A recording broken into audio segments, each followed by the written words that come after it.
What's up, heroes and generals? Just giving you a little update on War 450. So I think what I'm going to do is every 10 wars flop over to the Soviets and play my attack teams. I mean, if you look, really, I've got 1, 2, 3, 4, 1, 2, 3, 4, 5 generals. Yeah, 5 generals. And my main character here that I play on, he's just an infantry assault. With the pew pew pew submachine gun, the hand grenades, and the personal mines, the peekabooms. And kind of a troll, I added these guys in here because I'm sick and tired of going to a cap point and some jerk being in an attic. So if you're playing with me in a game, don't even go to the attic. You better throw grenades up there because I will peekaboom you with the anti-personal mines.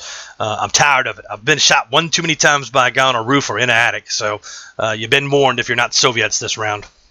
But I wasn't going to film anything this round. I was going to kind of let it play out. But I'll tell you this. On the war map here, we've gone 35 days in a war. Not real days. It's 4 days to 1. I believe 8 hours a day. I think 8 or 6. I can't remember. But, so it kind of seems like the war has been going on longer than it has. But, wow, this is a long war. Let's say an 8 or 9 day war already. And I'm serious. Usually the Soviets can, if we get a good jump, the Soviet team can jump out and blitz a quick war within probably the first day or so. But the change is with this new update with Eilefeld, with the reconnaissance planes, old French planes that fly around. They've added in tail gunners and a lot of cool stuff, but usually they can blitz through. We can pick up Scandinavia, and then from there we kind of push all the way down in here and take these as the last 5 capitals. Down in here into Istanbul, right there, I believe. Let me see. Yep, Istanbul, Belgrade, and Budapest. Down here into Prague and Berlin right here. So usually those are the last 5 capitals to go for the Soviet side. And what we found out is if the Soviets can hold Scandinavia, the Soviets usually win. If the U.S. takes Scandinavia here, then the U.S. normally can win. Well, not the case this war. The Soviets, we took it early in the war. We took Scandinavia. The U.S. took it back. We took it back from them, but it's just been a mess here, and you can see how there's some heavy fighting going on here south of Copenhagen right now. And then, of course, these on the coastline are always lit up, and as well as these and these. They're just always, there's some just knucklehead general that wants to try to push across. Unless it's prime time, then you got the big generals trying to outstack. And I can tell you, like we can see over here on this coastline, let's look at the number of troops. Yeah, see, 3,000 troops, not any general can push 3,000 troops into one place, so you're not going to have a ton of people going across. Well, then if we look here on this side, look, here's another 3,000 there, but look at this town. I think I looked at this one earlier. Yeah, 5,500. If you're going to outstack this town, you got to bring everything plus the kitchen sink, right? So kind of a cool little setup. The U.S. dominated the map early, pushed all the way into, they were here into the top, the north of Italy. I thought for sure the U.S. was going to take it. The extra 250,000 infantry for all of us in the beginning pretty much meant you could get some reinforcements out. If the queue wasn't, 5,000, the U.S. and the German queues are just ridiculous for infantry.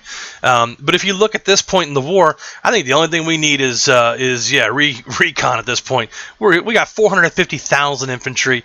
We've got motorbikes, 53,000 motorbikes just hanging out. It's crazy. So if you want to play on the Soviet side and you want to run ATs, the Soviets are definitely the faction to do that on. And then we don't even have all of our big whales playing this time. There's still a bunch of people who played the game for a long time who haven't even deployed. So I think you'll see that in the next few wars coming up. The old school guys hopefully will return and go back to their sides. It seems like the Soviets have actually picked up a few Germans, which is kind of cool. But if you look down here at these battles, like what we got going on, it's really, you're going to see a lot more auto-resolves. And look at this. You're talking about a 64% underdog for the Soviets and a 30% for the U.S., which means the Germans have the advantage on the total player base, right? But the problem is that you end up with so many battles started. So, if you look at Germany, they've probably got, if you counted up all these yellow dots, these are all German battles all the way across here, right? They probably have 50 battles going. And so there's not enough player base to play all 50 battles. So what happens? You start to run into where the queue can't fill the games quick enough before the 35-minute time limit. B2, what's the 30-minute time limit? Okay, so let's take a look here. That game's playing. This game is not playing, right? So there's a battlefield director, and the battlefield director basically calculates these numbers here and says, will this game be fun or not? And the old one used to be 180 infantry would make a battle fun, and it's not really the case anymore. I've seen some auto resolve out. So if it is not fun, then up here at 5 minutes, the timer will not go past the active timer. So like there's a timer here which is 5 minutes and a timer here which is 5 minutes for a total of 10. If the battle's not fun at 10 minutes, the person who has the most troops in and the highest, who has the troop advantage wins, and the battle closes out, which is a 5-minute timer. This battle, however, is fun, and it's gone past the 5-minute timer. This will go to 35 minutes here on the timer before it makes a decision and says, okay, there's not enough players that were interested in this match, so we're going to resolve it to the team with the higher numbers, basically. So what that happens is on a battlefield with 50 battles going on, you're going to have this situation where games get auto-resolved more and more and more. There's going to be more battles that are active because you got more ATs on the field. So it's kind of like which, the glass is half full or the glass is half empty. You have a ton of generals now, or officers, I should say, because not everybody has a general. Some people have like lieutenants and majors and that have ATs on the field. You're going to be able to play those ATs now, so that's pretty cool, right? So you're going to have a chance to move your ATs around the map, and I can show you, like when you click it on here, you're going to click on here. Let's move this recon guy up closer so we can see more, and you'll see him zip across this line. The brown lines for us are going to be quick, and everything brown is Soviet, everything green is U.S., and everything this purple nasty color is the Germans. The Germans. So then you're going to see Recon has a big field of view, right? They can see more around the map. And you'll see that shift right here as it lands in Skeev here. We'll show you the map, and it'll go blip. It'll light up more of the map to the left, and boom, do you see it? Some went dark further over around here. I can't see this far back now. If I move this unit over one town, then you would see this kind of open back up because your units give you vision on the field, which is kind of how it should be. Now, it doesn't mean you can't see what units are in the battle. It just means you can't get the information outside of total numbers, right?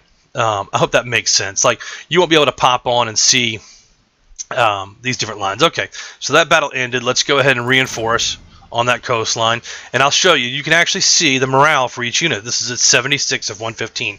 Now, I've got the 115 bonus because this guy is attached to a general who has, let me show you. Nope. Need to hit reinforce again. Oh, I got the right menu up. So this general has on here. That's not a general. What are you talking about, B2? All right. So this general has charismatic leader and logistics expert.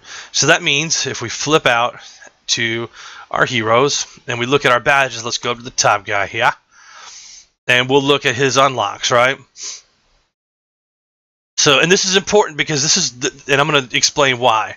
So if I go down to the bottom, he's going to have War Victor and Battle. So the War Victor is going to give you extra. I just wanted to kind of show you guys this while we're talking about it. This gives you extra command points based on how many wars this general has been in and won. And look, we've gone through quite a few. And you can buy them. I just choose not to pay that. You're going to get them naturally, over time. And in the battle, if I view progression for battles, like it'll show you what the rewards are. That's charismatic leader. And look, this is going to recover morale 15% faster, right? So if it takes you 10 hours to recover morale, now it's only going to take you 8.5 hours to recover morale, or whatever the math is on that. But you get what I'm saying. The other one is, I believe, chauffeur or driver. I can't remember which one. We'll look at it real quick. Iron Fist, logistics expert. This makes your units 20% faster, which is really cool, And then I think there's one up here. Tactical? I can't remember, man, guys. Give me a second to find this out. Yeah, Battlefield Commander. A plus 15% morale. So you see, when we go back to this unit, not only are we going to see the vision on the map change, now we can see this town, right? Because we moved that guy in. But he's also, that's 100. Let's see, was it this guy? Yeah. No. Over here. Get your stuff together, B2. And look, good thing we hit reinforced because they came right back with more troops. But I think it was that homie right there. 115 right here. 76 out of 115. So what they're trying to do, the U.S., is just hit this town enough times in a row. It's DFA, bong. he's just going to send these units over and over and over again and try to chip the morale away at this town.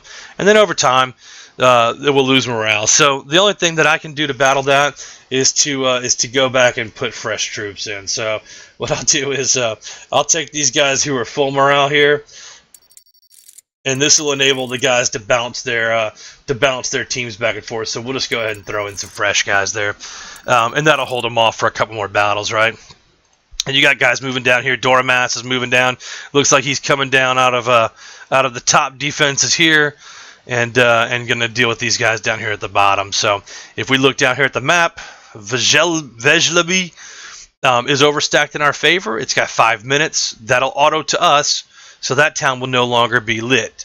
This town has got 10 minutes, and it's way outstacked. If that doesn't play, that'll get autoed to us. This town, we are way outstacked, so I don't know why that's been an hour and 2 minutes. Like, this should have autoed. That's crazy. Why is that? Oh, you know what? Haha, that's a great lesson. So that's a general. If I go down here to my soldier and I look at it, I don't know why this does this, but you'll see it actually is playing with people in it. Yeah, I knew that. So you would think it would be the other way around. You'd think the generals would be able to see everything, but so anyway, that's how that works. And we'll check these other battles here. Yeah, that's actually playing. Let's see if this one's playing. That one actually has people lined up. Actually, some old Germans that are here. Oxy and Julius.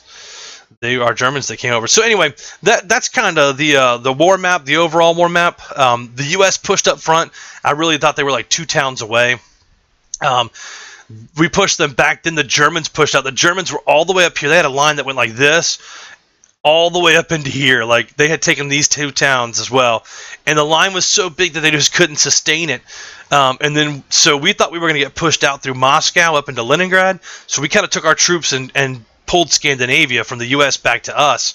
And then during that, this got all thinned out, and we went right back through in Catton, and we ended up with this gigantic area right here. So it was kind of cool to see. And then the Germans got pushed back in. I don't know if they went to a queue again or just the weekend or what happened, but now they got pushed back. They were like 3 towns or 2 towns from winning, and then bang, we're right back to where we're tied with the U.S. in cities and capitals, and that's the war map. So that's kind of an overall up through day 35. I'll keep you guys posted. Maybe next time we'll take a look at some of the more gameplay or something. I just there's so many videos out for gameplay. I kind of like being able to talk about different topics. If you have something in particular you wanted to talk about, hit me up, hit that sub button, help a brother out. I'll holler at you. See ya.